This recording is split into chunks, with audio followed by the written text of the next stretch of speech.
and welcome. My name is Talea and I'm a member of SCDAI, the Student Center for Diversity, Advocacy and Inclusion.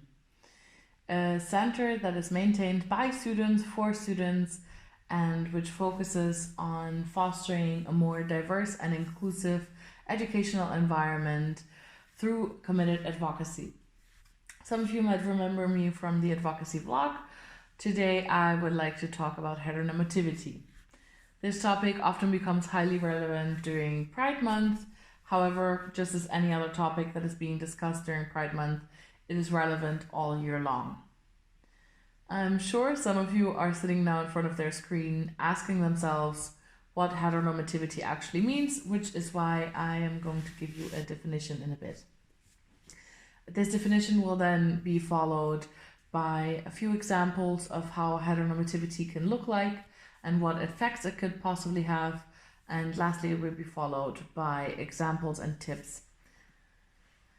Heteronormativity is, according to the European Institute of Gender Equality, the assumption of a person's heterosexuality, meaning that heterosexuality is viewed as the norm and that expressing your own sexuality as heterosexual is the only natural way to do so. This construct entails many more discriminatory ideas, such as, for instance, that gender and sex are both binary, meaning that the sex you are born with also determines your gender identity throughout your life. To give an example, if you are born female, this means that your gender identity throughout your life will be feminine and that you most likely will play the role or participate in the role that society has created for women, meaning that you express yourself in a feminine manner, that you dress yourself in a feminine manner, and that you basically encourage in any behavior that this role that oftentimes is very, very traditional and based on patriarchal hierarchies, that you participate in that. This is not only highly discriminatory, but it also completely neglects scientific facts, such as, for instance, there are far more than two sexes, and this is not the only way this can cause harm. It's also that heteronormativity is often a very nurturing ground for homophobia, because it makes use of the concept that anything that is outside of the heteronorm, meaning that anything besides heterosexual people and people that have a heterosexual identity are abnormal, which is an argumentative structure that is often being used by homophobic people. And this is just one way this construct and concept is causing harm, which is why it needs to be dismantled and deconstructed. After having explained what heteronormativity is, I would like to give you some example of how this oftentimes very hidden form of discrimination can look like. Like I said, it's not easy to recognize, especially if you aren't part of any sexual minority, meaning that if you are heterosexual or identify as heterosexual, it might be harder for you to recognize because you simply move within that structure of heteronormativity without being disadvantaged in any way because of it. And one of the most common examples, I would say, especially for our students, is within the academic sector, that there is simply a complete lack of representation, and that any example being used is heteronorm, meaning that, for instance, if there's an example where, or if there's this case study, for instance, where the person's sexuality becomes important and significant for the case, it is oftentimes heterosexual. The example is heterosexual, such as, for instance, also in marketing. I myself study communications, and whenever there is a marketing campaign and we are looking at the target group, pretty much most of the time it only considers heterosexual people, even though there might be a significant difference when it comes to the needs of a non-heteronormative target audience. Yeah.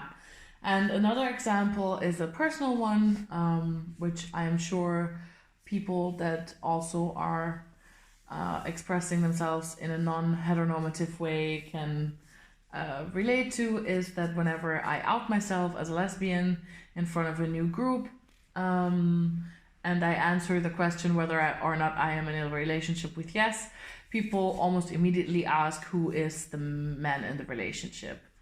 This is not only super annoying, it also disrespects me, because it kind of gives the idea that my girlfriend and I are desperately trying to imitate the heterosexual ideal of a relationship, because we ourselves even still view it as the superior form of being in a relationship, which is absolutely not the case. And while people that express themselves outside of the heteronorm already know that this structure and concept can be very harmful, it is also time that the rest of society realizes that heteronormativity can be very damaging to some people. To explain this further, I'm going to give a very personal experience once again. I myself identified as bisexual for most of my life, and I only came out as a lesbian last year. And this partially has to do with heteronormativity, because I only dated men up until last year, because whenever I thought about romantic interest, there was this ideal picture that popped up in my head, and that included me, a woman, with a man, because that is what society deemed as the ideal way of having a relationship. I myself tried to make myself fit into that picture, whether it was conscious or more unconsciously, I cannot really determine.